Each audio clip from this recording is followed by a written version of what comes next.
கர்த்தருடைய பரிசுத்த நாமத்துக்கு ஸ்தோத்திரம். இன்று நமக்கு அருளப்பட்ட தேவ வார்த்தை மத்தேயு 7:25. பெருமழை சொரிந்து பெரு வெள்ளம் வந்து காற்று அடித்து அந்த வீட்டின் மேல் மோதியும் அது விழவில்லை. ஏனென்றால் அது கன்மலையின் மேல் அஸ்திபாரம் போடப்பட்டிருந்தது. இந்த வசனத்தை கர்த்தராகிய இயேசு கிறிஸ்து மலை பிரசங்கத்தோட சொன்னது.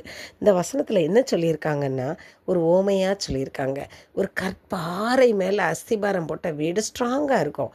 அது மேலே எவ்வளோ மழை பெஞ்சாலும் சரி, எவ்வளோ வெள்ளம் வந்தாலும் சரி, அதை அடிக்க முடியாது. ஏன்னா பாறையில் போட்டிருக்கு ஸ்ட்ராங்காக அஸ்திபாரம். அதே போல தான் பாறையாகிய கண்மலையாகிய தேவனுடைய போதனைகளை நம்ம வாழ்க்கையில் கடைப்பிடித்து அதன் மூலமாக நம்ம வாழ்க்கை கட்டப்பட்டு இருந்தால் அந்த ஆவிக்குரிய வாழ்க்கை எப்படி இருக்கும்னா, கண்மலையாகிய இயேசு கிறிஸ்துவின் மேல் கட்டப்பட்ட வாழ்க்கையாக இருக்கும். அப்படிப்பட்டவர்கள் மேலே எந்த சோதனைகள், அதாவது வெள்ளம் போன்ற சோதனைகள் சுற்றி நடந்தாலும், அல்லது இயற்கை காற்றுகள் போல இயற்கை பேரழிவுகள் என்ன நடந்தாலும், நம்மை சுற்றி எவ்வளவு நிகழ்ச்சிகள் நடந்தாலும் அது ஒன்று கூட நம்மை பாதிக்காது, நம்மை அசைக்க முடியாது. ஏன்னா நம்ம கர்த்தராகிய கண்மலையின் மேல் கட்டப்பட்ட வீடுகளாக இருக்கிறோம். அவருக்குள்ளே நாம் கட்டப்படும்போது நம்ம யாராலையும் அசைக்க முடியாது.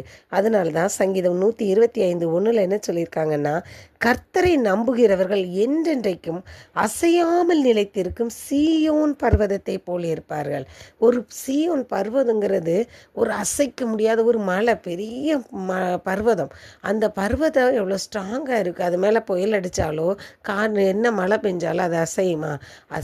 அசையாது. அதை காட்டிலும் மேலான வல்லமை பொருந்திய கர்த்தராகிய இயேசு கிறிஸ்துவின் மேல் நாம் கட்டப்படும்போது, நம்முடைய வாழ்க்கை கட்டப்படும்போது, நம்முடைய அடிகள் ஒவ்வொன்றும் அவருடைய போதனைகளின்படி நடக்கும்போது நாம் அவர் மேல் கட்டப்பட்டவர்களாக எழுப்பப்படுவோம்.